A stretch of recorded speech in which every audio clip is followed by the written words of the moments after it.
Hi dear students, welcome back once again to our online class. In previous video, we were discussing about fourth chapter of geography, that is Indian soils.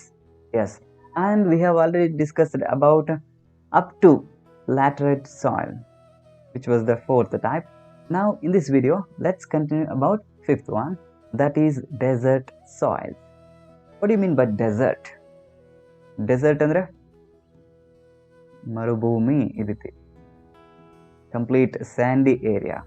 ಈ ಮರುಭೂಮಿಯಲ್ಲಿ water ಸಿಗುವಂಥದ್ದು ತುಂಬ ಕಷ್ಟ. Okay, so ಈ ರೀತಿ ಇರುತ್ತೆ. ಈ ಮರುಭೂಮಿಯಲ್ಲಿ ಇರುವಂತಹ ಸ್ಯಾಂಡ್, ಆ ಸಾಯಿಲ್ ಹೇಗಿರುತ್ತೆ ಅದ್ರ ಬಗ್ಗೆ ನೋಡೋಣ. These soils are formed under desert and semi desert conditions. Desert ಇರೋ ಕಂಡೀಷನ್ಸ್ ಅಥವಾ ಸೆಮಿ ಡೆಸರ್ಟ್. ಸೆಮಿ ಅಂತಂದರೆ ಅರ್ಧ, ಹಾಫ್ ಅಂತೀವಲ್ವ, ಹಂಗೆ ಅರ್ಧ ಡೆಸರ್ಟ್ ಆಗಿರುವಂತಹ ಏರಿಯಾದಲ್ಲಿ ಈ ಡೆಸರ್ಟ್ ಸಾಯಿಲ್ಸ್ನ ನಾವು ನೋಡ್ತೀವಿ. Next, they are largely found in the north western part of India. ನಮ್ಮ ಇಂಡಿಯಾದಲ್ಲಿ ಎಲ್ಲಿ ಸಿಗುತ್ತವೆ ನೋಡಿ, north western part of India. ನಮ್ಮ ಇಂಡಿಯಾದಲ್ಲಿರೋ ಡೆಸರ್ಟ್ನ ಹೆಸರು ಥಾರ್ ಡೆಸರ್ಟ್. ಇಡೀ ವರ್ಲ್ಡಲ್ಲಿ ತುಂಬ ಲಾರ್ಜೆಸ್ಟ್ ಆಗಿರೋ desert Sahara desert in Africa. Okay, ಆ major parts of Rajasthan, southern Haryana, Punjab and northern part of Gujarat. ಈ ಗುಜರಾತ್ನ ಸ್ವಲ್ಪ ನಾರ್ದರ್ನ್ ಸೈಡಲ್ಲಿ, ಆಮೇಲೆ Rajasthan, yes that is southern Haryana. ಇಲ್ಲಿ ಹರಿಯಾಣ ಇದೆ ಅಂತಂದರೆ ಹರಿಯಾಣದ ಸದರ್ನ್ ಪಾರ್ಟಲ್ಲಿ, Punjab. So like this places you remember. Okay, next point, they are fairly friable. Friable ಅಂತಂದ್ರೆ ಏನು? ಫ್ರೈ ಮಾಡೋದಾ? Tomato fry, chicken fry, mutton fry, ಇಲ್ಲ ಆ ರೀತಿ ಇಲ್ಲ. ನಾವು ಸ್ಯಾಂಡನ್ನು, ಯಾವುದಾದ್ರೂ ಸ್ಯಾಂಡನ್ನು ಈಗ ಇಟ್ಕೊಂಡು ಕೆಲವೊಂದು ನಾವು ಬೆರಳಿನ ಮಧ್ಯದಲ್ಲಿ ಬಿಡ್ಬೋದು ನೋಡಿ, ಸ್ಯಾಂಡನ್ನ ಮರಳನ್ನು ಈ ರೀತಿ ಮಧ್ಯದಲ್ಲಿ. ಸೊ ಅದನ್ನು ನಾವೇನಂತಂದರೆ ಫ್ರೈಯಬಲ್ ಅಂತ ಕರಿತೀವಿ. They are fairly friable, have a high content of soluble salt. ಅದರಲ್ಲಿ ಸಾಲ್ಯುಬಲ್ ಆಗುವಂಥ ಸಾಲ್ಟ್ನ ಕಂಟೆಂಟ್ ತುಂಬ ಜಾಸ್ತಿ ಇರುತ್ತೆ. They are sandy and low in moisture and humus. ಹಾಗೆ ಇದು ತುಂಬ ಸ್ಯಾಂಡಿ ಅಂತಂದರೆ ಮರಳಾಗಿ ಜಾಸ್ತಿ ಇರುತ್ತೆ. ಆ್ಯಂಡ್ ಲೋ ಇನ್ ಮಾಯ್ಶ್ಚರ್, ತೇವಾಂಶ, ಆ ವೆಟ್ನೆಸ್ ಇರುತ್ತಲ್ಲ, ವೆಟ್ನೆಸ್ ಇರೋದಿಲ್ಲ ನೋಡಿ. ಯಾಕೆಂದರೆ ಡೆಸರ್ಟ್ ಏರಿಯಾ, ಅಲ್ಲಿ ಯಾವ ವೆಟ್ನೆಸ್ ಬರುತ್ತೆ, ಅಲ್ಲಿ ಯಾವುದು ವಾಟರ್ ಕಂಟೆಂಟ್ ಇರುತ್ತೆ, ದಟ್ಸ್ ವೈ. ಆ್ಯಂಡ್ ಹ್ಯೂಮಸ್, ಆ ಹ್ಯೂಮಸ್ನ ಕಂಟೆಂಟಲ್ಲೂ ಕೂಡ ಲೋ. ಹ್ಯೂಮಸ್ ಅಂದರೆ ಆರ್ಗ್ಯಾನಿಕ್ ಕಂಟೆಂಟ್. ಆರ್ಗ್ಯಾನಿಕ್ ಅಂದರೆ ಯಾವ್ದಾದ್ರು ಬರುತ್ತೆ? ಮರದ ಎಲೆಗಳು ಬಿದ್ದು ಅದು ಗೊಬ್ಬರ ಆಗಿರೋದು, ಅಥವಾ ಹ್ಯೂಮನ್ ಆ್ಯಂಡ್ ಅನಿಮಲ್ ಎಕ್ಸ್ಕ್ರೀಟ್ ಆಗಿರ್ಬೋದು, ಅದರಿಂದ ಆಗಿರೋ ಗೊಬ್ಬರ, ಆಲ್ ದಿಸ್. ಸೊ ಈ ಎಲ್ಲ ಕಂಟೆಂಟಲ್ಲೂ ಕೂಡ ಲೋ ಇರುತ್ತೆ, ಆದರೆ ಸಾಲ್ಟ್ ಕಂಟೆಂಟಲ್ಲಿ ಹೈ ಆಗಿರುತ್ತೆ. These are not suitable for the cultivation of many crops. Some crops can be grown where irrigation facilities are available. ಇಲ್ಲಿ ಯಾವುದೇ ಕ್ರಾಪ್ಸ್ಗಳನ್ನ ಬೆಳಿಲಿಕ್ಕಾಗಲ್ಲ, ತುಂಬ ಕಷ್ಟ. ಒಂದು ವೇಳೆ ಏನಾದರೂ ಇರಿಗೇಷನ್ ಫೆಸಿಲಿಟಿ ಕೊಟ್ಟರೆ, ಕಾಲುವೆ ನೀರನ್ನ ಕೊಟ್ಟರೆ ಅಲ್ಲಿ ಸ್ವಲ್ಪ ಕ್ರಾಪ್ನ ಬೆಳಿಬೋದು. ಹೊರಗಡೆಯಿಂದ ಗೊಬ್ಬರದ ಮಣ್ಣು ತಂದು ಹಾಕಿ ಅಲ್ಲಿ ಬೆಳಿಬೋದು. They occupy about 1.42 lakh square kilometer. 1.42 lakh square kilometer ಇಷ್ಟು ಎಕ್ಸ್ಟೆನ್ಷನ್ ಇರುತ್ತೆ. ಓಕೆ, ಅಲ್ಲಿ ಯಾವ ಥರದ ಕ್ರಾಪ್ನ ಬೆಳಿಬೋದು ಅಂತಂದರೆ ಡೇಟ್, ಖರ್ಜೂರ ಎಲ್ಲ ಇರುತ್ತಲ್ಲ ಆ ರೀತಿ. ಪರ್ಲ್ ಮಿಲೆಟ್ ಕೆಲವೊಂದು ಭಾಗದಲ್ಲಿ ಆ ರೀತಿ ಬೆಳೀತಾರೆ. ಮೇಯ್ನಾಗಿ ಡೇಟ್, ಖರ್ಜೂರ, ಅದನ್ನು ನೆನಪಿಟ್ಕೊಳ್ಳಿ. Next, mountain soils. Himalayan mountains ಇರುತ್ತಲ್ಲ ಆ ರೀತಿ soils. These soils are mainly found on the slopes of mountains and hills covered by forest. ಈ ರೀತಿಯ ಸಾಯಿಲ್ ಎಲ್ಲಿರುತ್ತೆ ಅಂತಂದರೆ ಮೌಂಟೈನ್ನ ಸ್ಲೋಪ್ ಇರುತ್ತಲ್ವ, ಅಲ್ಲಿ ಸಿಗುತ್ತೆ. ಹಾಗೆ ಹಿಲ್ಸ್ ಕವರ್ಡ್ ಬೈ ಫಾರೆಸ್ಟ್, ಬೆಟ್ಟಗಳು ಫಾರೆಸ್ಟ್ಗಳಿಂದ ಕವರ್ ಆಗಿದ್ರೆ ಅಲ್ಲಿ ಈ ರೀತಿಯ ಮೌಂಟೈನ್ ಸಾಯಿಲ್ಸ್ನ ನಾವು ನೋಡ್ತೀವಿ. They are mostly formed due to the decomposition of organic matter. Hence they are rich in humus and are fertile. ಈ ಮೌಂಟೇನ್ ಸಾಯಿಲ್ನಲ್ಲಿ ಆ ಹ್ಯೂಮಸ್, ಆರ್ಗ್ಯಾನಿಕ್ ಕಂಟೆಂಟ್ ಜಾಸ್ತಿ ಇರುತ್ತೆ. ಯಾಕೆ? ನಾವಿಲ್ಲಿ ಆಲ್ರೆಡಿ ನೋಡಿದ್ವಿ, ಮೌಂಟೈನ್ನ ಸ್ಲೋಪ್ನಲ್ಲಿ ಹಾಗೆ ಹೆಚ್ಚು ಮರಗಳು, ಫಾರೆಸ್ಟ್ ಎಲ್ಲ ಇರೋ ಕಡೆ ಏನಾಗಿರುತ್ತೆ, ಮರದ ಎಲೆಗಳೆಲ್ಲ ಬಿದ್ದು ಅಲ್ಲಿ ಆರ್ಗ್ಯಾನಿಕ್ ಕಂಟೆಂಟ್ ಜಾಸ್ತಿ ಇರುತ್ತೆ. ಅಲ್ಲಿ ಗೊಬ್ಬರದ ಮಣ್ಣು ಜಾಸ್ತಿ ಇರುತ್ತೆ. ಅದಕ್ಕೋಸ್ಕರ ಅಲ್ಲಿ ಹ್ಯೂಮಸ್ ಜಾಸ್ತಿ ಇರುತ್ತೆ. ಹಾಗಾಗಿ ಅದು ಜಾಸ್ತಿ ಫರ್ಟೈಲ್ ಆಗು ಕೂಡ ಇರುತ್ತೆ. Yes, they are useful for plantation crops. Example, tea, coffee, fruits.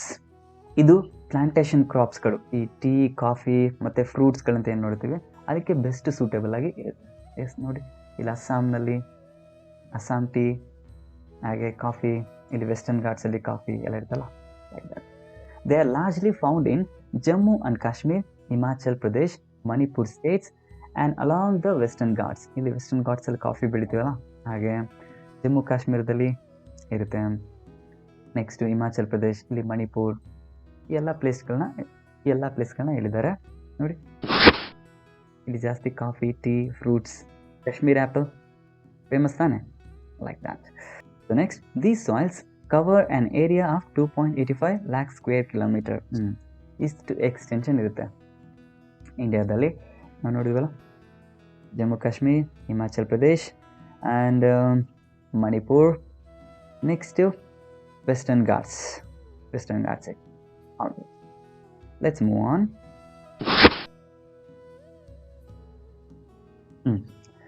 Soil erosion ಅಂತಂದ್ರೇನು ನೋಡಿ, ಹೆಚ್ಚಿನದಾಗಿ ಮಳೆ ಬಂದಾಗ ಮಣ್ಣೆಲ್ಲ ಕೊಚ್ಕೊಂಡು ಹೋಗಿ ಗುಂಡಿ ಎಲ್ಲ ಆಗುತ್ತಲ್ವಾ, ಇದನ್ನು ನಾವು ಸಾಯಿಲ್ ಇರೋಷನ್ ಅಂತ ಕರಿತೀವಿ ನೋಡಿ. ಈ ರೀತಿ ನದಿಗಳು ಹರಿಯುವಾಗ ಹಿಂಗಾಗುತ್ತೆ, ಅಥವಾ ಹೆಚ್ಚು ಮಳೆ ಬಂದಾಗ ಈ ರೀತಿ ಆಗುತ್ತೆ. All this soil erosion refers to the removal of the top soil by natural agents. Natural agents ಅಂದರೆ ಯಾರು? ವಿಂಡ್ ಇರ್ಬೋದು, ರೈನ್ ಇರ್ಬೋದು, ರಿವರ್ ಇರ್ಬೋದು, ಈ ರೀತಿ. So examples are here. So ಇದು ಟಾಪ್ ಲೇಯರ್ ಅಂತಂದರೆ ನೋಡಿ, ಮಣ್ಣಿನ ಮೇಲ್ಭಾಗ ಎಲ್ಲ ಕೊಚ್ಕೊಂಡು ಹೋಗ್ಬಿಟ್ಟು ಇದೆ ತಾನೇ, ಇಲ್ಲಿ ನೋಡಿ, ಇಲ್ಲೂ ಎಲ್ಲ ಕೊಚ್ಕೊಂಡು ಹೊರಟೋಗಿದೆ. That is removal of the top soil by natural agents. ಅದು natural agents: rivers, glaciers, winds, sea waves, etc. Because of all those things, soil erosion can happen. Remove the top layer of fertile soil and deplete the fertility of the soil. ಏನು ಮಾಡ್ಬೋದು ಇವೆಲ್ಲ? ಭೂಮಿಯ ಮೇಲ್ಭಾಗದಲ್ಲಿ ಇರುವಂಥ ಆ fertile soil ಇರುತ್ತಲ್ಲ, ಇದನ್ನೆಲ್ಲ ಎತ್ಕೊಂಡು ಹೊರಟೋಗ್ಬೋದು. ಹೀಗಾಗಿ ಆ ಲ್ಯಾಂಡ್, ಆ ಸಾಯಿಲ್ ಏನಿರುತ್ತೋ ಅದು ಡಿಫ್ಲೀಟ್ ಆಗ್ಬೋದು. ಡಿಫ್ಲೀಟ್ ಅಂತಂದರೆ ಅದರ ಕ್ವಾಲಿಟಿನ ಕಳ್ಕೊಳ್ಳೋಂಥದ್ದು, ಆ ರೀತಿ ಆಗ್ಬೋದು. Soil erosion is one of the important problems in India. So this is one of the important problems in India. Soil erosion ಆಗ್ತಾ ಇರುವಂಥದ್ದು. Causes of soil erosion. ಕಾರಣಗಳು ಏನೇನು? ಏಜೆಂಟ್ಸ್ಗಳು ಅಂದರೆ ಇವು, ಕಾಸಸ್ ಅಂತಂದರೆ ಈ ಪಾಯಿಂಟ್ಸ್ಗಳು ನೋಡಿ. The main causes of soil erosion are deforestation, over grazing. Deforestation ಅಂದರೆ ಮರಗಳನ್ನ ಕಡ್ದಾಕೋದು. ಓವರ್ ಗ್ರೇಸಿಂಗ್ ಅಂದರೆ ಹೆಚ್ಚು ಹಸು ಎಮ್ಮೆಗಳನ್ನೆಲ್ಲ ಬಿಟ್ಟು ಮೇಯಿಸ್ಬಿಡ್ತಾರೆ ನೋಡಿ, ಚಿಕ್ಕ ಗಿಡ ಇದ್ದಾಗಲೇ ಮೇಯಿಸ್ಬಿಡ್ತಾರೆ ಅವನ್ನ. So that's one. Shifting cultivation ಅಂದರೆ ಕೆಲವು ಜನಗಳಿರ್ತಾರೆ, ಅವ್ರು ಏನು ಮಾಡ್ತಾರೆ ಅಂದರೆ ಒಂದು ಕಡೆ ಸೆಟ್ಲ್ ಆಗಿರಲ್ಲ, ಒಂದು ಫಾರೆಸ್ಟ್ ಏರಿಯಾಗೆ ಹೋಗ್ತಾರೆ, ಅಲ್ಲಿ ಮರಗಳನ್ನ ಕಡಿತಾರೆ, ಅಲ್ಲಿ ಸ್ವಲ್ಪ ವರ್ಷಗಳವರೆಗಿದ್ದು ಅಲ್ಲಿ ಕಲ್ಟಿವೇಷನ್ ಮಾಡ್ತಾರೆ. ನೆಕ್ಸ್ಟ್ ಪ್ಲೇಸ್ನ ಚೇಂಜ್ ಮಾಡ್ತಾರೆ, ಅಲ್ಲಿ ಮರಗಳನ್ನ ಕಡಿದು ಅಲ್ಲಿ ಸೆಟ್ಲ್ ಆಗಿ ಅಲ್ಲಿ ಮತ್ತೆ ಕಲ್ಟಿವೇಷನ್ ಮಾಡ್ತಾರೆ. ಇದು ಸೊ ಶಿಫ್ಟಿಂಗ್ ಕಲ್ಟಿವೇಷನ್ ಮಾಡೋದ್ರಿಂದ ಕೆಲವೊಮ್ಮೆ ಸಾಯಿಲ್ ಎರೋಷನ್ ಕೂಡ ಆಗ್ಬೋದು. ಫಾಲ್ಟಿ ಮೆಥಡ್ಸ್ ಆಫ್ ಕಲ್ಟಿವೇಷನ್ ಅಂದರೆ ನೋಡಿ, ಈ ರೀತಿ ಇಳಿಜಾರಿದೆ ಅಂದ್ಕೊಳ್ಳಿ. ಇಳಿಜಾರಿದ್ದಾಗ ಇಲ್ಲಿ ಮೇಲಿಂದ ಕೆಳಗಡೆ ಈ ರೀತಿ ಉಳುಮೆ ಮಾಡ್ಕೊತಾ ಬರಬಾರ್ದು. ಈ ರೀತಿ ಸ್ಲೋಪ್ ಇತ್ತು ಅಂತಂದರೆ ನಾವು ಅಡ್ಡಡ್ಡ ಹಿಂಗೆ ಉಳುಮೆ ಮಾಡಬೇಕು, ಆಯಿತಾ? ಇವ್ರೇನು ಮಾಡಿದ್ದಾರೆ, ಹಿಂಗೆ ಉದ್ದ ಬಂದ್ಬಿಟ್ಟಿದ್ದಾರೆ. ನೀರು ಬಂದರೆ ಹಿಂಗೆ ಕೊಚ್ಕೊತಾ ಬರ್ತಾ ಇರುತ್ತೆ. So that is the faulty method of the cultivation. ಈ ರೀತಿ ಇರಬಾರ್ದು. Next, use of top soil for making bricks, tiles, etcetera. ನೋಡಿ, ಬ್ರಿಕ್ಕಿನ ಮಾಡಲಿಕ್ಕೆ, ಟೈಲ್ಸ್ಗಳನ್ನ ಮಾಡಲಿಕ್ಕೆ ಮಣ್ಣಿನ ಮೇಲ್ಭಾಗನ ಅದು ಹಾಕ್ಕೊಂತ ತಗೊಬಂದು ಹಿಂಗೆ ಮಾಡಿಬಿಡ್ತಾರೆ. That is also one reason ಅಂತ. So anyway, in this slide we saw the definition, the natural agents for the soil erosion and causes for the soil erosion. Yes. Effects of soil erosion. ಏನೇನು effects ಆಗುತ್ತೆ? The important effects of the soil erosion are ಯಾವ್ಯಾವ ಅಂತಂದು ಹೇಳಿದ್ರೆ, loss of soil fertility and fall in agricultural productivity. ಆ ಸಾಯಿಲ್ನಲ್ಲಿರುವಂತಹ fertility, organic content, ಆ humus content, ಹಾಗೆ ಅದರಲ್ಲಿರುವಂಥ ಫಲವತ್ತತೆಯ ಮಣ್ಣು ಅದನ್ನು ಕೊಚ್ಕೊಂಡು ಹೊರಟೋಗ್ಬಿಡುತ್ತೆ. That is the one loss. That is the one effect. Loss of soil fertility and fall in agricultural productivity. ಆ ಫಲವತ್ತತೆ ಇರುವಂಥ, ಫರ್ಟೈಲ್ ಆಗಿರುವಂಥ ಸಾಯಿಲ್ ಕೊಚ್ಕೊಂಡು ಹೊಟ್ಟೋಯ್ತು ಅಂತಂದರೆ ನಾವು ಅಲ್ಲಿ ಬೆಳೆಯುವಂಥ ಕ್ರಾಪ್ನಿಂದ ಪ್ರೊಡಕ್ಷನ್ ಜಾಸ್ತಿ ಬರುತ್ತಾ? No, that's one. Next, it leads to silting and floods, change of the course of rivers and reduction of capacity of the reservoirs. ನೋಡಿ, ಈ ಪಾಯಿಂಟ್ ಇಂಪಾರ್ಟೆಂಟ್ ಆಗಿದೆ. It leads to silting and floods. Silting ಅಂದರೆ ಆ ಮಣ್ಣಿನ ಕಣಗಳನ್ನೆಲ್ಲ ನದಿ ಹರಿಯೋ ಟೈಮ್ನಲ್ಲಿ ಎತ್ಕೊಂಡು ಹೊರಟೋಗುತ್ತೆ, ಸಿಲ್ಟಿಂಗ್. ಆ್ಯಂಡ್ ಫ್ಲಡ್ಸ್, ಎಲ್ಲಾದರೂ ತಗೊಂಡೋಗಿ ನದಿಯ ಆಳ ಇರುತ್ತಲ್ಲ, ಅದು ಕಡಿಮೆ ಆಗಿಬಿಟ್ರೆ ನದಿ ಏನು ಮಾಡುತ್ತೆ, ಉದ್ದ ಹರ್ಕೊಂಡು ಹೋಗ್ಬಿಡ್ತದೆ. ನದಿ ಆಳವಾಗಿತ್ತಂತಂದರೆ ಕಡಿಮೆ ಪ್ರಮಾಣದಲ್ಲಿ ಹರಿತಾ ಹೋಗುತ್ತೆ. ಆಳ ಏನಾರು ಕಡಿಮೆ ಆಯ್ತು ನದಿ ಏನಾಗುತ್ತೆ, ಉದ್ದ ಅಗಲ ಹೋಗ್ಬಿಡ್ತದೆ. ಅವಾಗ ಅಕ್ಕಪಕ್ಕದಲ್ಲಿರುವಂಥ ಊರುಗಳು ಮುಳುಗಡೆ ಆಗಿಬಿಡ್ತವೆ. Villages will drown. So that is the reason for the floods. Change of the course of rivers. ನದಿ ಈ ರೀತಿ ಹರಿತಾ ಇದೆ ಅಂದ್ಕೊಳ್ರಿ, ಇಲ್ಲಿ ಜಾಸ್ತಿ ಸ್ಯಾಂಡ್ ಡೆಪಾಸಿಟ್ ಆಗಿ ಸಾಯಿಲ್ ಎರೋಷನ್ ಆಗಿ ಇಲ್ಲಿ ಕಟ್ ಆಗಿಬಿಡ್ಬೋದು. ಆಯಿತಾ ಸರ್? ಒಳ್ಳೇದಲ್ವ ಸರ್? ಹಿಂಗೆ ಆಡಿ ಬಳಸ್ತಾ ಹೋಗೋದಕ್ಕಿಂತ ಹಿಂಗೆ ಹೋಗ್ಬಿಡೋದು ಅನಿಸುತ್ತೆ. ಕೆಲವೊಮ್ಮೆ ಯಾವುದೋ ಹಳ್ಳಿ ಇದೆ ಅಂದ್ಕೊಳ್ರಿ, ಹಳ್ಳಿಯ ಸುತ್ತ ಹಿಂಗೆ ಹೋಗ್ತಾ ಇರುತ್ತೆ, ಅದು ಇರೋಷನ್ ಆಗಿ ಕೆಲವೊಮ್ಮೆ ಹಳ್ಳಿಗಳ ಕಡೆ ನದಿ ಚೇಂಜ್ ಮಾಡ್ಬೋದು ಅದರ ಡೈರೆಕ್ಷನ್ನ. ಹೀಗೆ so all this effects can happen. River ಕೋರ್ಸ್ನ ಚೇಂಜ್ ಮಾಡಿದ್ರೆ ರಿವರ್ನ ಡೈರೆಕ್ಷನ್ ಚೇಂಜ್ ಮಾಡೋದು ಅಂತ. And reduction of the capacity of the reservoirs ಅಂದರೆ ಡ್ಯಾಮ್ಸ್ ಅಂತ. ಆ ಡ್ಯಾಮ್ಗಳಲ್ಲಿ ನದಿ ಹರ್ಕೊಬಂದು ಡ್ಯಾಮಲ್ಲಿ ಕುಂತಾ ಇರುತ್ತೆ ಅಂದ್ಕೊಳ್ಳಿ. ನದಿ ಫ್ಲೋ ಆಗಿ ಬರುವಾಗ ಅದು ಸಿಲ್ಟನ್ನ ತಗೊಬಂದು ಆ ಡ್ಯಾಮಲ್ಲಿ ಡೆಪಾಸಿಟ್ ಮಾಡುತ್ತೆ. ಹಿಂಗಾಗಿ ಅದರ ಡೆಪ್ತ್ ಕಡಿಮೆ ಆಗಿಬಿಡ್ತದೆ. ಆ ಡ್ಯಾಮು ಎಷ್ಟು ಕೆಪಾಸಿಟಿ ವಾಟರ್ನ ಹಿಡಿತಿದೋ ಅಷ್ಟು ಹಿಡಿಯಲ್ಲ ಇವಾಗ. ಓಕೆ, ಹಾಗೆ all this ground water level is lowered and there is decrease in the soil moisture. ಒಂದು ಸಾಯಿಲ್ನಲ್ಲಿ ಆರ್ಗ್ಯಾನಿಕ್ ಕಂಟೆಂಟ್ ಇತ್ತಂದರೆ ಅದು ವಾಟರ್ನ ಹೋಲ್ಡ್ ಮಾಡಿ ಇಡುತ್ತೆ, ಮಾಯ್ಶ್ಚರ್ನ ಹೋಲ್ಡ್ ಮಾಡಿ ಇಡುತ್ತೆ. ಆ ಆರ್ಗ್ಯಾನಿಕ್ ಕಂಟೆಂಟ್ನೇ ವಾಟರ್ ಎತ್ಕೊಂಡು ಹೊಟ್ಟೋಗ್ಬಿಟ್ರೆ ಅಲ್ಲಿ ಮಾಯ್ಶ್ಚರ್ ಹೋಲ್ಡಿಂಗ್ ಕೆಪಾಸಿಟಿ ಇರಲ್ಲ. So that will decrease. So next one, vegetation covers dries up. ಈ ವೆಜಿಟೇಷನ್ ಇರುತ್ತಲ್ಲ, ಪ್ಲ್ಯಾಂಟ್ಸ್ಗಳು, ಟ್ರೀಸ್ಗಳು ಅಥವಾ ಸ್ಮಾಲ್ ಪ್ಲ್ಯಾಂಟ್ಸ್ಗಳಿರ್ತವೆ, ಸ್ಯಾಪ್ಲಿಂಗ್ಸ್ ಇರ್ತವೆ, ಅದನ್ನೆಲ್ಲ ಇರೋಷನ್ ಆಗಿ ಕಿತ್ಕೊಂಡು ಹೊಟ್ಟೋಗ್ಬಿಟ್ರೆ ಟೋಟಲ್ ಏರಿಯಾ ಆಫ್ ವೆಜಿಟೇಷನ್ ಇರುತ್ತಲ್ಲ ಅದು ಕಡಿಮೆ ಆದಂಗೆ. Reason. And drought increase. Drought ಅಂದರೆ ಇದಂಗೆ ಅಂತಂದರೆ, ಮಳೆ ಬಂದರೆ ಫುಲ್ಲು ಟಾಪ್ಸ್ ಎಲ್ಲ ಕುಚ್ಕೊಂಡು ಹೊಂಟೋಗುತ್ತೆ, ಬಂದರೆ ದೊಡ್ಡ ಫ್ಲಡ್ ಥರ ಬರುತ್ತೆ, ಪ್ರವಾಹದ ರೀತಿ. ಇಲ್ಲ ಅಂತಂದರೆ ಫುಲ್ಲು ಬರಗಾಲ ಬಂದಂಗೆ ಬಂದುಬಿಡುತ್ತೆ, ಆ ರೀತಿ. Next, economy as a whole suffers a great setback. So ಒಟ್ಟಾರೆಯಾಗಿ ಏನಾಗುತ್ತೆ ಈ ರೀತಿ ಎಲ್ಲ ಪ್ರಾಬ್ಲಮ್ಸ್ ಆದರೆ, economy of a country will decrease. ಅವರ ಪ್ರೊಡಕ್ಟಿವಿಟಿ ಏನಿರುತ್ತೆ, total overall country productivity ಏನಿರುತ್ತೆ ಅದು ಡಿಕ್ರೀಸ್ ಆಗುತ್ತೆ. ಎಕಾನಮಿನೂ ಕೂಡ ಹಿಂದೆ ಉಳಿಯುತ್ತೆ, setback. These are all the negative effects of soil erosion. Let's see then how we can control this soil erosion. Yes, conservation of soil. ಹೆಂಗೆ ಸಾಯಿಲನ್ನು ಉಳಿಸ್ಕೋಬೇಕು? ಕನ್ಸರ್ವೇಷನ್ ಅಂದರೆ ಉಳಿಸ್ಕೊಳ್ಳೋದು, ಸೇವ್ ಮಾಡುವಂಥದ್ದು. Protection of soil from erosion and preservation of fertility of the soil is called soil conservation. Definition ಹೇಳ್ತಾ ಇದ್ದಾರೆ.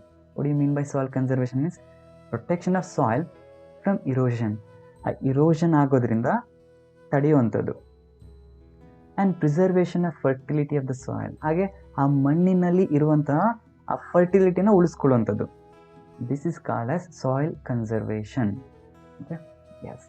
Several measures are adopted for conserving soil.